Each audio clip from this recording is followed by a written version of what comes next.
Man সিটির ওপর বোধহয় রুষ্ট হয়েছেন ফুটবল বিধাতা। গত কয়েক বছর মাঠের পারফরম্যান্সে বেশ দাপট দেখিয়েছে তারা। ইংলিশ প্রিমিয়ার লিগের সর্বশেষ 5 আসরের 4টিতেই শিরোপা ঘরে তুলেছে সিটিজেনরা। ইউরোপ সেরার মুকুটও মাথায় পড়েছে একবার, কিন্তু এবার যেন নিজেদের হারিয়ে খুঁজছে সিটিজেনরা। সর্বশেষ 5 ম্যাচে জয়ের মুখ দেখেনি তারা, আর 12 ম্যাচের মধ্যে মাত্র জয় একটিতে, বিপরীতে হেরেছে 9 ম্যাচে। অথচ গত মৌসুমে সব প্রতিযোগিতা মিলিয়ে এই দলের হারের সংখ্যা ছিল মাত্র 5। প্রিমিয়ার লিগের পয়েন্ট টেবিলে এখন 7 নম্বরে বর্তমান চ্যাম্পিয়নরা।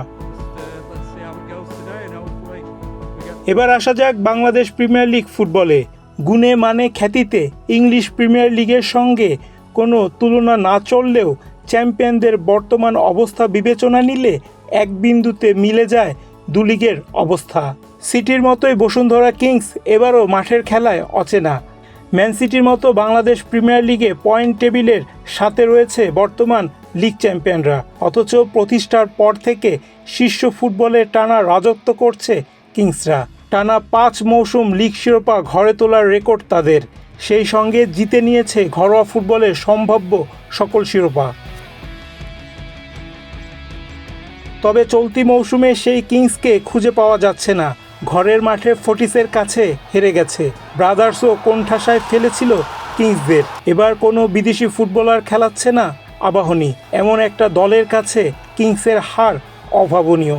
শীর্ষ ফুটবলের নাম লেখানোর পর কিংসকে এতটা ছন্নছাড়া দেখা যায়নি। এমন পরিস্থিতিতে হতাশ নতুন কোচ ভিরেলিও তিতা।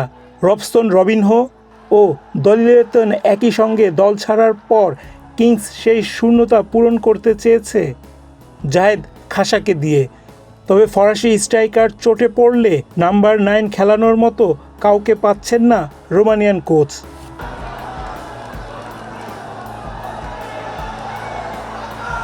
শুক্রবার ব্রাদার্সের বিপক্ষে প্রথমার্ধে পিছিয়ে পড়লে সেই গোল শোধ করতে বেশ বেগ পেতে হয় দলটিকে।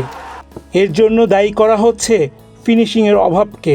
রাকিব হোসেন, ফয়সাল আহমেদ, ফাহিম, মিগেলরা হতাশ করছেন বারবার। শেষ সময়ে আরেক মিডফিল্ডার মুজিবুর রহমান জনি মান বাঁচান কিংসের।